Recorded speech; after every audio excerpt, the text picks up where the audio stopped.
Hello guys नमस्ते सबैलाई। आज चाहिँ हाम्रो नयाँ घरको साइन गर्ने दिन, त्यसै अनुरूप हामी चाहिँ बिहान बिहानै टाइटल अफिस पुगिसकेका थियौँ। म मेरो बुढी र नानीसँगै मेरो सासूआमा र जति पनि कागजमा साइन गर्नु पर्ने थियो टाइटल अफिसमा साइन गरिसके पछाडि टाइटल अफिसले हाम्रो नयाँ घरको चाबी दियो।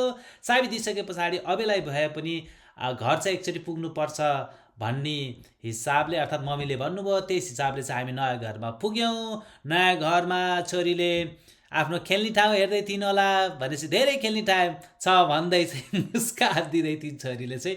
र भोलिपल्ट बिहानै मैले चाहिँ सामानहरू प्याक गर्न स्टार्ट गरेँ। मैले चाहिँ होम डिपोबाट केही बक्सेसहरू लिएर आएको थिएँ र त्यो बक्सेसहरूमा सबै सामान चाहिँ प्याक गरेर चाहिँ रेडी बनाउनु पर्ने थियो, किनभने हामीले चाहिँ यो सबै सामानहरू हाम्रो सामानहरू नयाँ घरमा लानको निमित्त चाहिँ मुभर हायर गरेका थियौँ। यहाँ युएसमा चाहिँ मुभर हायर गर्न पाइन्छ, चाहिँ मान्छेसहित गाडी लिएर आउँछन् र उनीहरूले सामान टक्क टक्क सबै लिएर मिलाएर राखेर लगेर घरमा राखिदिन्छन्। स्क्रिनमा देख्न सक्नुहुन्छ सबैतिर सामान ल गाइज यस्तो अवस्था छ हाम्रो चाहिँ कोठाको अहिले होइन। अब हामी चाहिँ आज बसासराई गर्न लाग्यो र खाली खाली बनाइसक्यो होइन। तर 3 वर्ष कति बस्यौँ सानो हामी? 3.5 वर्ष। तर कस्तो है, अलि नमजा नमजा लाग्ने है मायामा। यी कुरो नि आइचिन जाने हो आज आइस ल जाने हो भन आज भन ल। अब यो चाहिँ टिभी प्याक गर्न पर्ने भएको छ। हामीले चाहिँ यसो टिभी प्याक गर्छौँ। अब को चाहिँ जाने छोरो? अब निन्द्रा लाएर पर सासु आमाले के निकाल्दै हुनुहुन्छ अझ। अब आजबाट यो घर चाहिँ छोडियो है। अलिकति नरमाइलो चाहिँ लाग्दो रहेछ। 3-3.5 वर्ष बस्यो। अब यो चाहिँ अहिले चाहिँ हामी आफै मात्रै गइरहेको छौँ होइन। अनि औषधिको झोला छोड्नु भएको मम्मीले एकदम राम्रो काम गर्नुभएको होइन। त्यस पछाडि गएर चाहिँ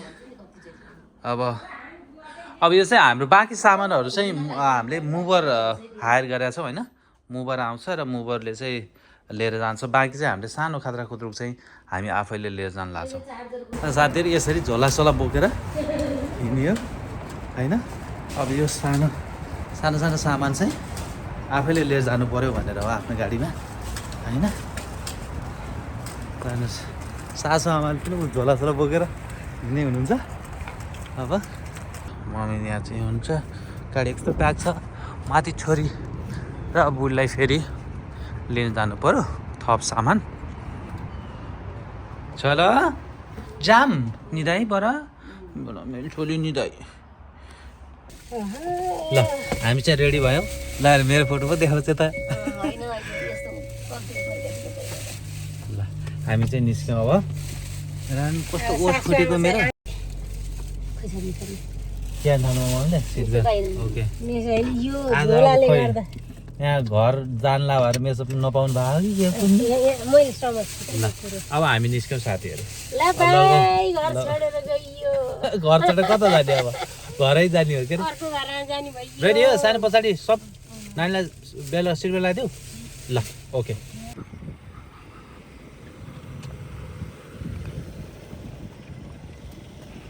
अब घर आइयो झर्नी होला नि त कि यहीँ बस्ने हो र? मलाई त यहीँ बसिरहनु मन लागिरहेछ। क्यार्नी होला घरमा गएपछि काम गर्नुपर्छ, पकाएर खानु। ल हेर्नु त अब यस्तो हुनुहुन्छ मेरो सासु आमा अरे के। छोरी निदाइ छ बरा।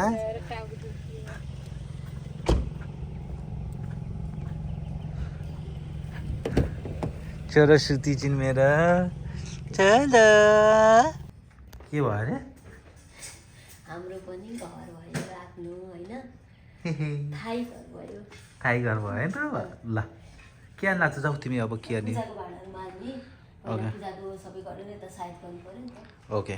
नयाँ घरमा बेबीले के गर्दै हुनुहुन्छ? टाका पार्नु रह त। पूजाको सामानहरू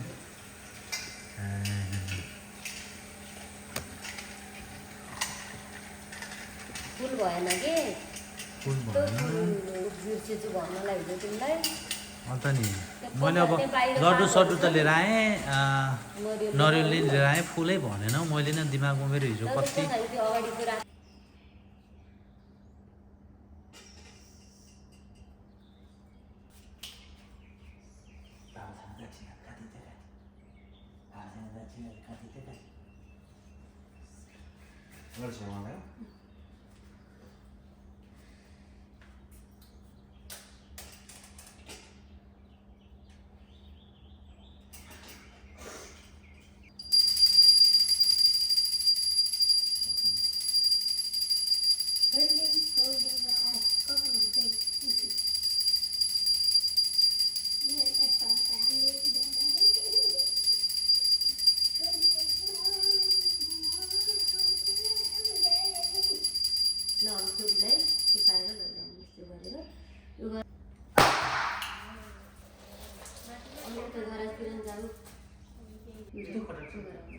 ट्यापपट्टिको छोरी च्यापपट्टिको च्यानले ट्यापपट्टिको च्यानले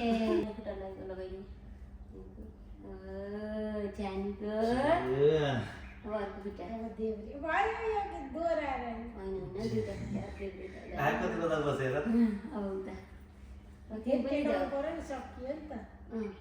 छ होला त्यतिकै पट